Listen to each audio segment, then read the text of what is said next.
Hey guys, Sam from Everything PSP here.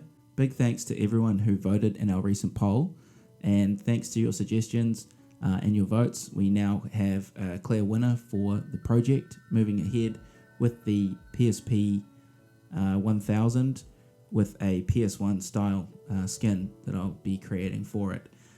So what we're going to be doing is basically turning a PSP into a PS1 emulator, and we'll put as many PS1 classics on there as we can, and we'll be redoing the whole shell as a PS1 style.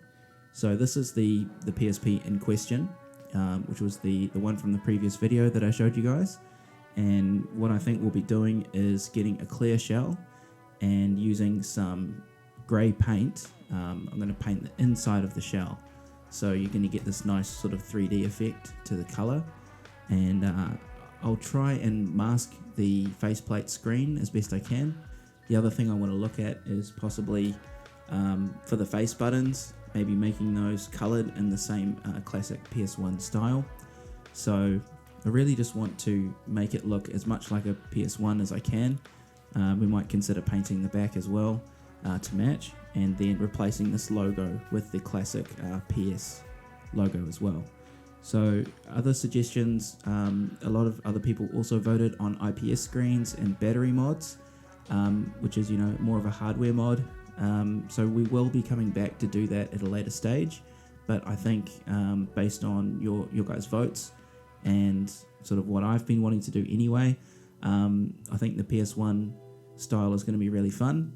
So if we look at a PS1 controller, we can see we can start taking some inspiration. So I'll just go grab a PS1 controller and we'll sit down and just have a look at what of those design elements we want to transfer across to the PSP. So here we have the original PS1. I think there's a controller in here somewhere. The old gun con. So on the PS1 controller, you've got these different coloured face buttons. I'm going to do my best to emulate that sort of look with the grey background and the coloured faces of each of those buttons. I'm actually surprised that Sony never made an anniversary edition, but you can sort of imagine how that might look with these buttons. Now they are different sizes, I did check before. They are slightly different. The PS1 buttons are larger, so I can't just use these.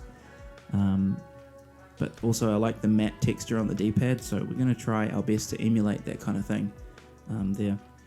For the joystick, I'll probably just do that dark grey colour. I don't think we're going to try and put a DualShock joystick on there, it'd be a bit too big. But you can see basically the colour that we're going for. This is the colour that we're going to go for, that matte grey. So I'll try one clear shell and I'll paint it from the back. And if that doesn't give the desired effect, then we'll change the plan and we'll just get a white shell or something very plain, and I'll sand it back and we'll paint it on the outside, maybe with like a matte texture paint to get that kind of, that sort of a textured PlayStation look and feel. And then same thing goes for the logo as well. I'll try and find a vinyl decal for that. And we might just end up clear coating. Oh look, there's Crash Bandicoot 2. One of the classics in there. So yeah, basically we're going to try and make the ultimate PS1 emulator by making it look like a PS1, and then also loading the memory card just full of all the best PS1 games that we have available. And we'll probably look at maybe 64 gig, maybe 128. So it's not going to be the entire exhaustive library of all of the PS1 games that have ever been released, but we'll probably do like a top 50 or top 100 games, depending on what we can fit on there. And, also making sure that they're games that are playable with the limited control set on the PSP. So with a PSP, you do have some functionality to reassign buttons. You can do custom mapping, but at the same time, it's a bit janky trying to use the joystick as, L2 or combinations of different buttons.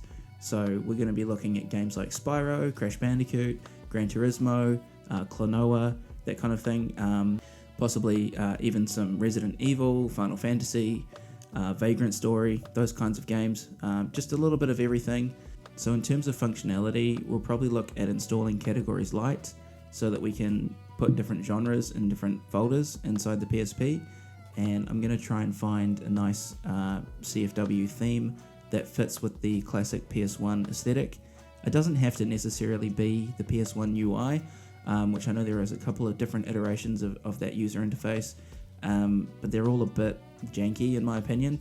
I know that might be blasphemy, but it doesn't really suit the PSP, I feel. So just something that kind of fits with the classic PlayStation vibe would be fine. And yeah, just looking at maybe we'll put a couple of music soundtracks on there and just making it a hub for honouring the PlayStation 1 and the legacy that follows it. So I hope you guys are excited for the project. I know I am. And probably the next step, next time I come back and see you guys, will be when I've got all of the gear in. Most of it just comes from AliExpress. And once we've done our shopping list and the stuff has arrived, I'll meet with you guys again, and we'll go through beginning the process of disassembling the donor PSP and working on painting the shell and different bits and pieces and whatever challenges that come with that. So I can foresee that there might be some problems with the painting and also just with securing the right decals and getting the right look. So we might go through a couple of iterations, but the goal is to make an ultimate PS1-style PSP that hopefully you guys are really keen on checking out. So if you've got any more ideas or suggestions, let me know in the comments, not just for this project, but for things in future. If you find the audio is good or not, let me know. This is a new mic setup and I'm still getting used to it. So, the microphone kind of gets in the way of my face. So hopefully that's not too distracting. I might have to figure out a way to lower that down. I mean, that's probably better. That might be better. I don't know. But we're just going to leave it like that because it's been like that for the whole video. So we're just going to keep it there. So that's about it for today. I just wanted to thank everyone for submitting their votes in the poll. And it was really nice to have some engagement with you guys. And I'll see you next time on Everything PSP.